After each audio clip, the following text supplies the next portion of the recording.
Goldstein!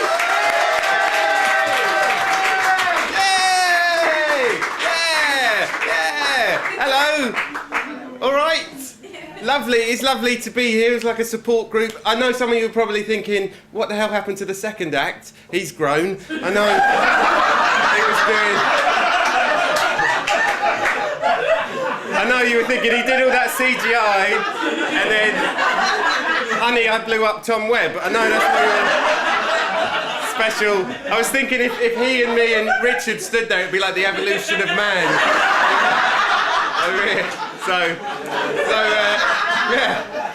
So nice to be here. We got to talk. What we're going to talk about? We're going to talk about a date movie. Right. I want to start by talking about date movies, right? Because Josh was talking about it. That people go dates on a movie. I took my girlfriend to see Revolutionary Road. Have you seen that film? One of the worst date movies. It's a 2-hour film which tells you why men and women shouldn't be together. It's a hell of a conversation on the way home, but it's not. It is not the worst date movie because I believe the worst date movie of all time is a film called Irreversible. Do any of you know this film? This is my room. Right.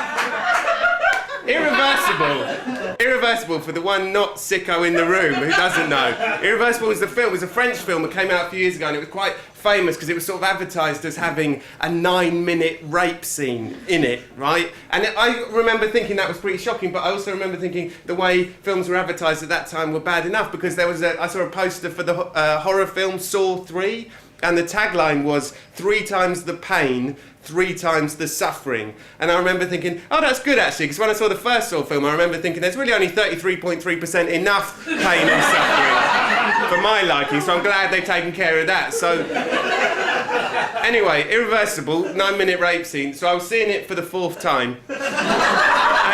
And I was sat at the back, right, and just before the film started, this couple walked in on a first date, right? And I knew they were on a first date because he was all being very polite. Oh, after you.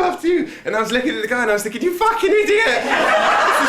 This is the film with the 9-minute rape scene, what are you doing? And I don't think he was a pervert, I think he just was stupid. It was at the Curzon Soho, I think he just thought, oh, Artie, she'll be impressed, right? And they sat down, and I desperately wanted to lean across and go, get out! Get out while you still can! This situation is, in fact, reversible, but...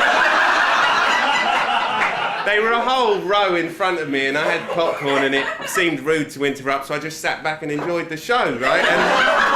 And what I did was I made a little bet with myself. I thought, how long into the 9-minute rape scene is this poor young lady going to last before she gets up and leaves, right? I gave her 1 minute, fair play to her, she lasted 3, before she stood up and she went, oh my God, I can't believe you brought me to this, I'm leaving. And he stood up and he went, oh my God, I'm so sorry, I had no idea it had subtitles. That's that. So you know, it's a film crowd. It's nice to be the film crowd because, you know, I think that films are very important. I agree with Martin Luther King when he said that man should not be judged by the colour of his skin but by the contents of his DVD cabinet.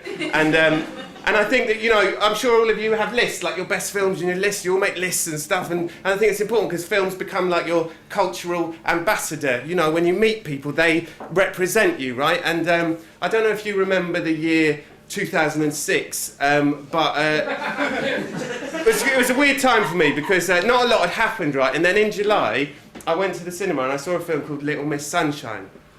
Yeah. That's the reaction it gets, right?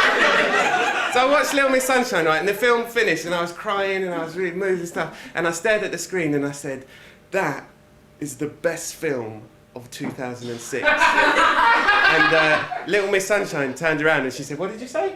And I said, oh, sorry, no, I was just talking about you. And Little Miss Sunshine said, no, what did you say? I said, you are the best film of 2006. And Little Miss Sunshine was like, yay!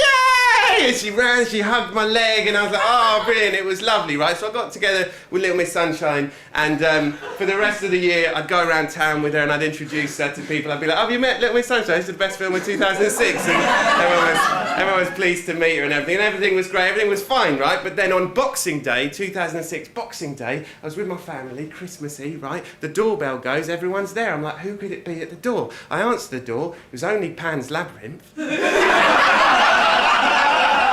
I was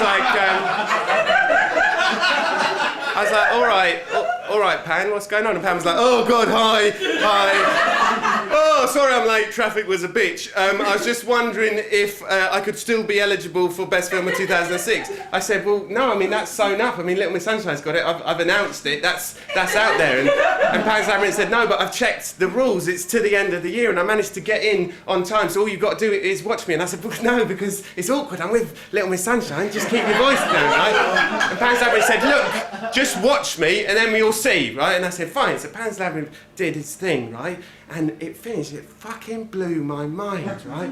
And I looked at Pan's Labyrinth, and I said, you are the best film of 2006. And Pan's Labyrinth said, yeah, I know. And I said, oh shit.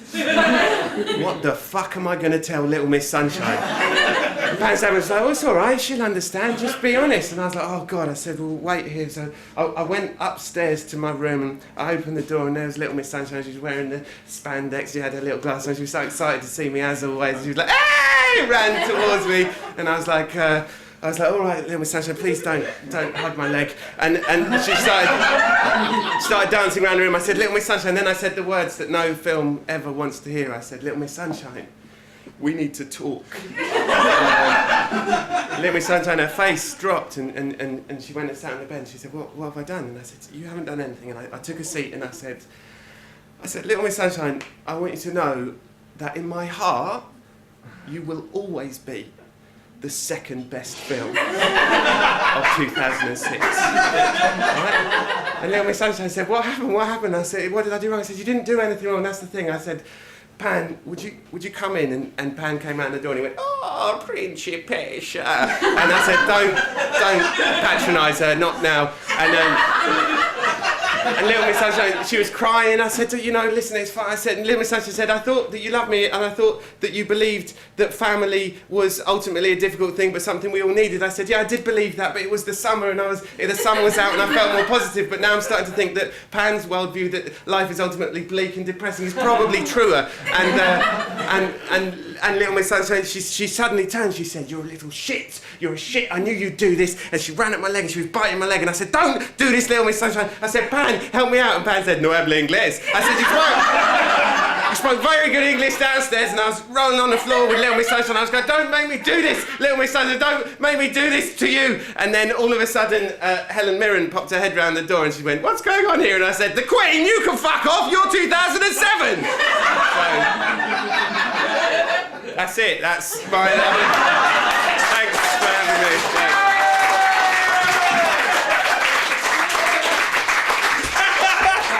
Frank Goldstein!